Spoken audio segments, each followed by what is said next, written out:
You're listening to the Perth Property Show, Australia's only weekly property podcast by West Australian experts for West Australian listeners. Catch your latest episode every Monday at 7 a.m. Good morning, everyone. Welcome to the Perth Property Show. My name's Trent Fleskins, your host. As always, this week we are talking post-moratorium rental market with one of our newest hires at Strategic Property Group. It is Jessica McGann. She's our Senior Property Manager. Jessica, thank you so much for coming in. Welcome to your debut on the podcast. Thank you so much for having me. Jess, it is post-moratorium, post-apocalypse, really, when it comes to a lot of people's perspective on the rental market in West Australia right now. It's reflective of most cities around the country, to be honest, but it's really hurt a lot of people in Perth, especially that were caught on the hop, getting kicked out on the last day of March this year. We're 3 months down the road now. We've got a bit of time to have some perspective, see how that's filtering through into the market. And I thought I would get you in to share with everyone today as to what's going on right now in that space for those people who are filtering through a new property, but also those who have really found themselves vulnerable and for the first time maybe ever on their mate's couch. Yeah, we are finding that it is a really tough time still for tenants, even though there is good properties out there suited for them, but some they're just not getting over the line.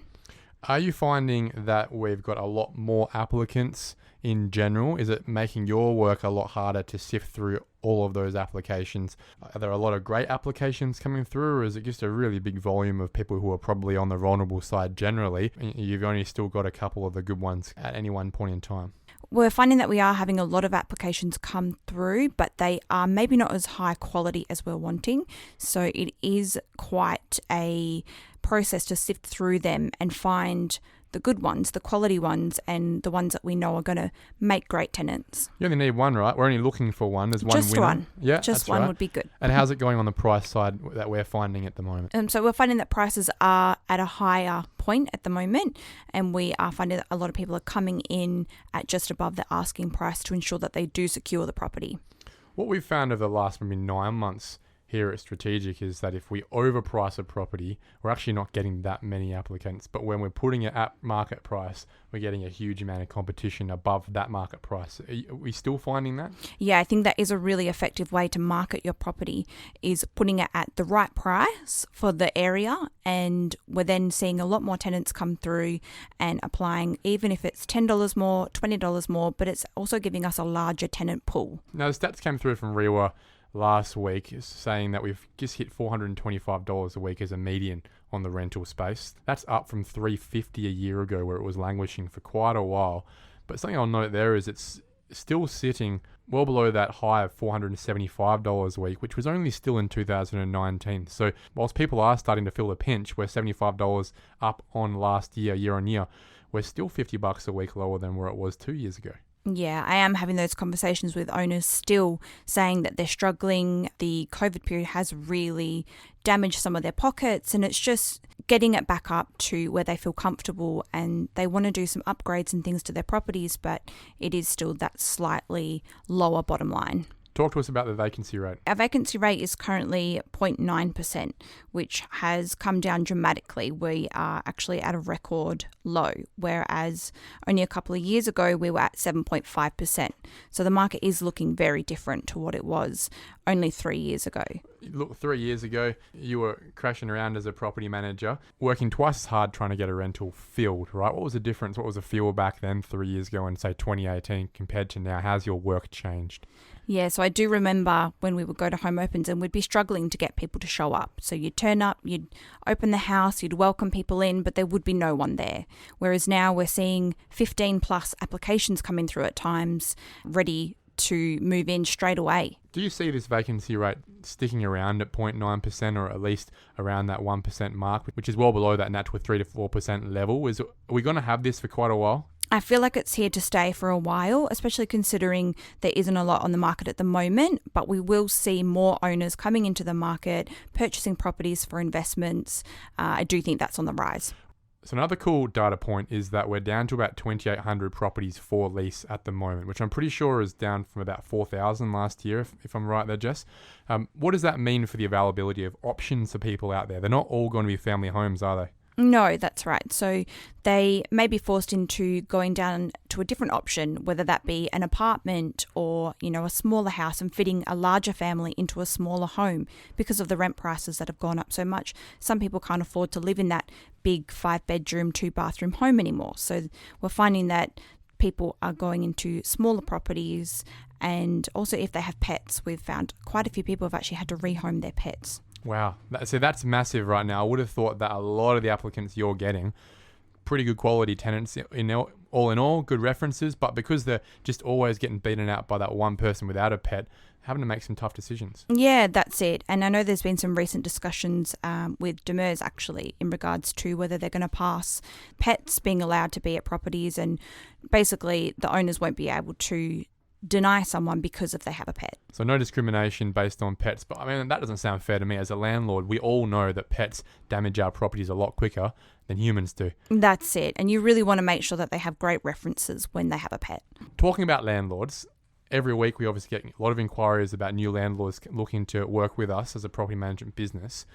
What are you finding are the reasons they're coming to us? Are they all just brand new purchases of investment properties, demonstrating more investors coming into the market, more supply hopefully for that rental market? Or are a lot of those that are coming to us moving from other property management businesses? And if so, why? We have found recently there has been quite a few moving from other agents, which creates less work for us because we literally just transfer the management and facilitate that smooth process. However, we have found that the feedback lately has been that their property is not being handed back to them in a good condition. It's not being handed back to them how they handed it over at the beginning. So when the tenant vacates, they expect it to be to a certain level, and they're just not getting that. And that's the reason they're moving property manager from somewhere else to us. Yeah, that's right. Yeah, so that's a real shame, and I would have thought that in a time like this where there's growth in the industry, there's a lot less leasing on a weekly basis happening this year versus last year, so probably a bit less work for property managers in a way, that they'd really be looking after their properties. It is unfortunate because that is such a huge part of our job, is to ensure that the property is kept to a standard and maintained really well. And that comes down to, in my opinion, having a really good property condition report at the start, making sure that all that information is there, but also regular inspections. And one thing that I think we're getting in terms of inquiries recently is still a few people asking about that flat fee, right? That flat all-in inclusive fee. Maybe it's a 10 to 12% fee. Can you give a bit of insight from your experience as to how that may affect the service?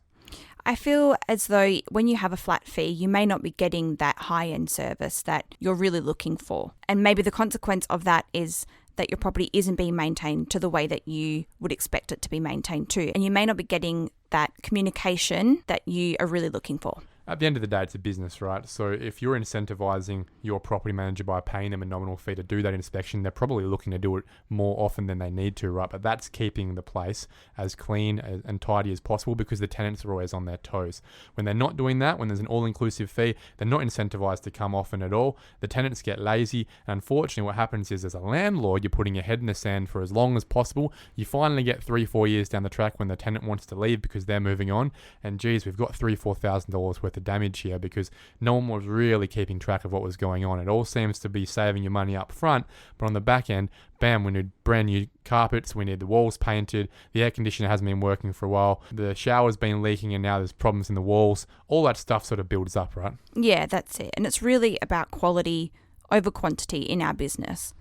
Now, with this demand-supply ratio in the rental market being so tight that we're still at a vacancy rate of 0.9%, and as you said, looking for that to be the same for quite a while going forward, are we seeing people offering breakthrough prices where you believe we're going to get to that 475 mark by the end of the year?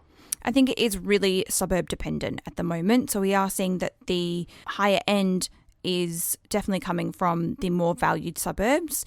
If you're closer to the beach, close to great schools, all those sorts of dynamics make a difference in the rent price. It gets to a point there where a lot of people just can't afford it, right? Especially with the lockdowns we've been having, a lot of the casual workers moved off. These are people who do rent, especially the lower income, people on minimum wage. They get to a point where they just can't afford it even if the market is moving that way. And the only people that are offering overs are really doing so to compensate for the fact that their application isn't fantastic. Yeah, and that's where we're seeing them having to change their way of living and possibly decrease their size in property that they're going for. Now, one question we had that I was going to save for our Q&A session coming up in a couple of weeks on the podcast, but thought, look, let's ask it now whilst you're in the room. I got a question come in through from Jane, who's asked, where would I best be using my money in terms of marketing to be able to get the best tenants in as fast as possible? I'm assuming she means realestate.com, Rewire, Domain, all these places. What are you thinking? Do we still need the signboards out the front of the house? Yeah, so times have definitely changed with the signboard. So we really aren't recommending them. We don't want our clients to be wasting valuable profits on something such as a signboard when our market is really tight still.